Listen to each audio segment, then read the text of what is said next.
Be honest. That must have been embarrassing for you. Not at all. They're putting you in a very difficult position, aren't they? Not at all. Then why, I am perfectly happy with the decision to mention him in that speech. Well, then why did you send out that? Why did the State Department apologize for retweeting his musings? Well, I have no idea why certain tweets are taken down or not taken down. You work for the State Department. Well, that was Deputy State Department spokesperson Marie Harf on the Kelly file just a couple months ago, defending one in a series of controversies. And today we found out that Ms. Harf is being passed over for the State Department's big gig, vacated by Jen Psaki. Instead, former Pentagon Press Secretary Rear Admiral John Kirby will take over as the State Department spokesperson. So what happened to Marie? Joining me now from Washington, our chief Washington correspondent, James Rosen, who is someone who's actually been on the receiving end of some of these exchanges with Marie Harf and Jen Psaki. James, you know, there's been a series of things with Marie in particular, including the most recently this exchange that happened on a competing network about, you know, if we could just get ISIS jobs, things might get better. Yeah.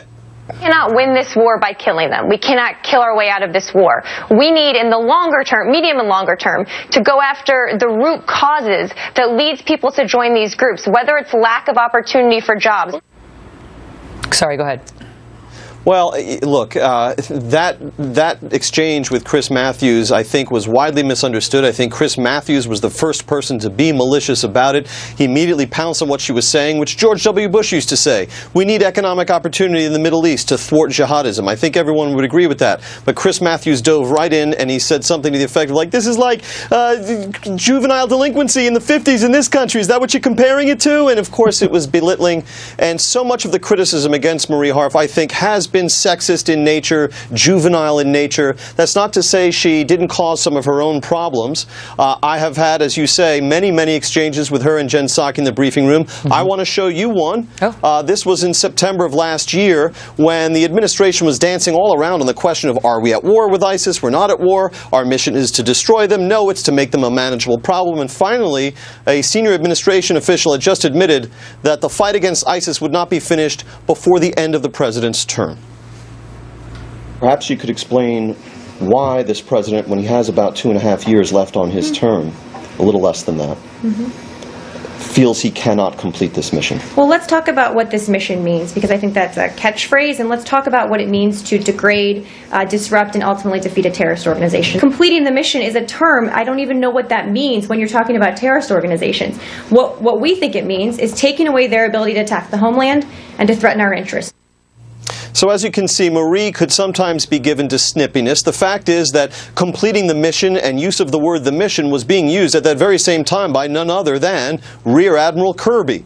But I would say of Marie that I think she forcefully advocated the administration's line. She slogged through an awful lot of abuse at times, some of it self-inflicted, the large majority of it not, and I think it was somewhat disloyal of Secretary Kerry to pass her over in this instance. I think she had earned the right to that job. That's not to say that Admiral Kirby is a poor choice, but there are also some factors involving his selection, Megan, that I think are going to cause some problems. There has never been in modern times a military person who has been the spokesperson for the Department of State. Typically between state and DOD, there's been a historic friction. We'll see how he deals with that.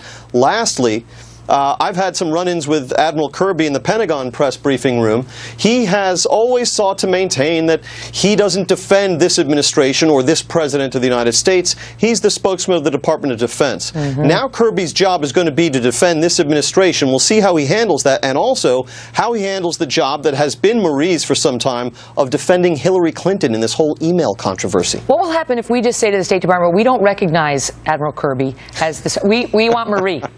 Will we still get her?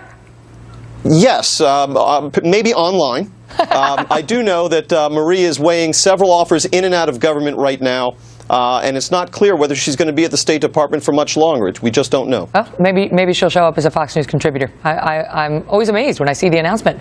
We have some very interesting people here. That's why we're #1. James, great to see you. Likewise, Megan.